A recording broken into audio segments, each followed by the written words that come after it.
कांग्रेस के माननीय सदस्य ने जिस प्रकार से भगवान श्री राम के बारे में जो टिप्पणी की कि भगवान श्री राम को आपने काला कर दिया, तो मुझे उस पर आपत्ति थी।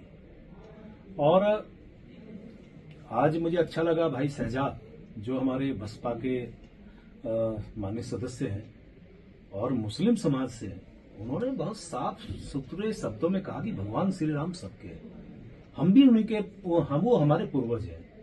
तो इतनी अच्छी भाषा एक मुस्लिम समाज का व्यक्ति कह सकता है और हिंदू समाज का व्यक्ति एक विधायक के रूप में, कांग्रेस के विधायक के रूप में सिर्फ तुष्टीकरण के कारण, सिर्फ उन लोगों को खुश करने के कारण इस प्रकार की भाषा यदि सदन के अंदर बोलेगा तो हमें तो उसमें आपत्ति होगी। आप जाने कि 500 वर्षों तक जिस समाज ने अनेकों बलिदान दिए और जिस समय ये आंदोलन चल रहा था, मैं तो एक कार सेवक रहा हूं, मैं अपने आप को सौभाग्यशाली समझ रहा हूं कि हमारे इन्हीं आंखों के सामने भगवान श्री राम का उस अयोध्या में भव्य दिव्य मंदिर बना। वहां भगवान श्री राम की प्राण प्रतिष्ठा इसी 22 तारीख को माननीय मोदी जी के कर कमलों से हुई।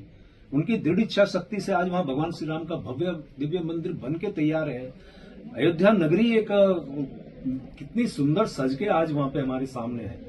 अब आप बताइए कि उस दौरान जब हम लोग राम ज्योति निकालते थे, रामशिला पूजन करते थे, पुलिस हमारे पीछे दौड़ती थी, हम आगे आगे भागते थे।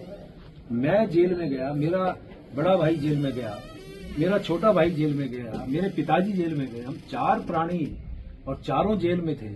वो कैसे बर्दाश्त कर सकते हैं कि उस भगवान श्री राम के बारे में सार्वजनिक रूप से उस सदन के अंदर, जो सदन यूसीसी में बहस कर रहा हो, यूसीसी में अपनी बात कहने का जो मौका दे रहा हो, उस पर आप भगवान श्री राम को इस प्रकार की टिप्पणी आप करें।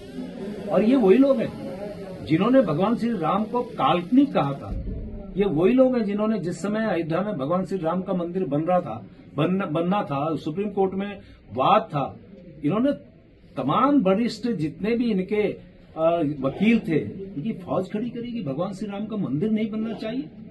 इस प्रकार की टिप्पणी मैं तो स्वाभाविक रूप से कह सकता हूं कि भगवान श्री राम हमारे आराध्य हैं, भगवान श्री राम इस देश की आत्मा है, भगवान श्री राम इस मर्यादा पुरुषोत्तम श्री राम है। उनके बारे में किसी प्रकार की ऐसी टिप्पणी तो कम से कम हमारा हिंदू समाज और हम लोग नहीं बता सकते। देखिए, जो हरक सिंह राव जी हमारे पूर्व में मंत्री रहे हैं और पिछले दिनों विजिलेंस ने भी इनके खिलाफ कार्रवाई की थी, तो कुछ जो पेड़ कटान और दूसरे प्रकरण थे जिसके आधार पे ईडी ने आज जो मुझे जानकारी है उनके ठिकानों पे छापेमारी की है।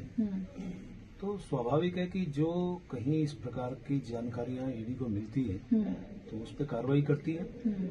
तो मुझे लगता है कि आने वाले टाइम पे बहुत सी चीजें स्पष्ट होंगी, क्योंकि माननीय प्रधानमंत्री जी ने कल भी कहा था और उन्होंने कहा था कि भ्रष्टाचार किसी भी कीमत पे बर्दाश्त नहीं किया जाएगा। तो स्वाभाविक है उसी अनुरूप जो है ये कार्रवाई वहाँ पे उनके ठिकानों पे हो रही है। धन्यवाद सर।